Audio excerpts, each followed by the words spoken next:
रवि देख कितनी अच्छी लड़की का रिश्ता आया है, एक बार फोटो तो देख ले, सरिता जी ने बेटे रवि से कहा। माँ कितनी बार बोल चुका हूँ मैं प्रिया से ही शादी करूंगा, वरना मुझे शादी ही नहीं करनी। रवि की एक बड़ी बहन थी जिसकी शादी पहले ही हो चुकी थी। सरिता जी और रवि की बहन मोना को लगता था कि अगर रवि अपने पसंद की लड़की से शादी करेगा तो वो उनकी इज्जत नहीं करेगी और रवि भी शादी के बाद अपनी पत्नी के इशारों पर नाचेगा।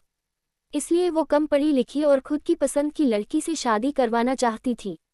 लेकिन रवि की जिद के आगे किसी की एक न चली और सबको शादी के लिए मानना ही पड़ा।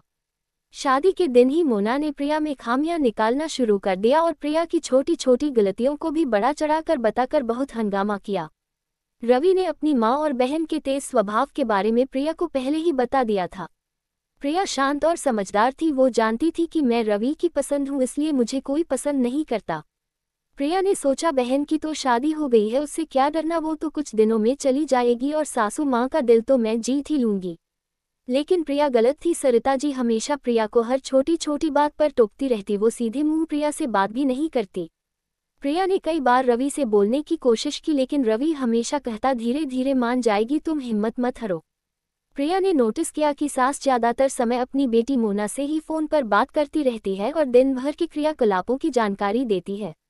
लाख कोशिशों के बाद भी प्रिया सरिता जी का दिल नहीं जीत पाई थी।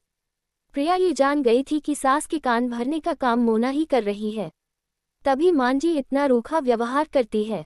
सरिता जी अपने घर के हर निर्णय बेटी से ही पूछ कर लेती। किस त्योहार पर क्या पहनना है, घर में क्या पकवान बनने हैं, सब मोना की पसंद का होता। प्रिया को लगता जैसे मेरी इस घर में कोई वैल्यू ही नहीं है। एक दिन प्रिया रोज के काम निपटा ही रही थी कि प्रिया के भाई का फोन आया। हेलो प्रिया, कैसी हो? ठीक हूँ भैया, प्रिया ने कहा। पापा की तबीयत ठीक नहीं है, कुछ दिनों से तुम्हें बहुत याद करते हैं। बहुत दिनों से ठीक नहीं है और आप मुझे अब बता रहे हैं? प्रिया ने कहा। तुम्हारी सास को बताया था मम्मी ने, उन्होंने बताया नहीं क्या तुम्हें? शायद भूल गई होगी। अच्छा अब मैं फोन रखता हूँ, बाय। प्रिया को बुरा लगा कि पापा की तबीयत ठीक नहीं है और माँ जी ने उसे बताया भी नहीं।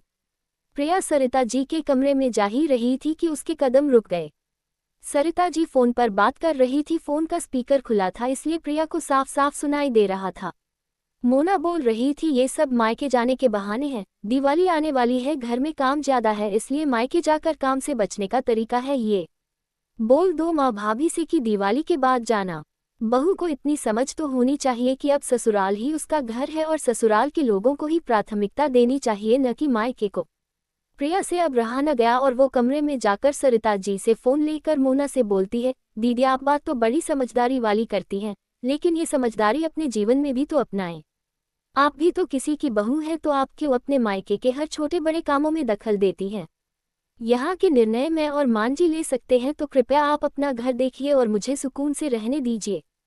प्रिया ने फोन रख दिया। सरिता जी गुस्से से प्रिया को देख रही थी, लेकिन प्रिया अपने मन की भड़ास निकालकर संतुष्ट थी। अगर आपको हमारी स्टोरी अच्छी लगी तो लाइक और सब्सक्राइब करें।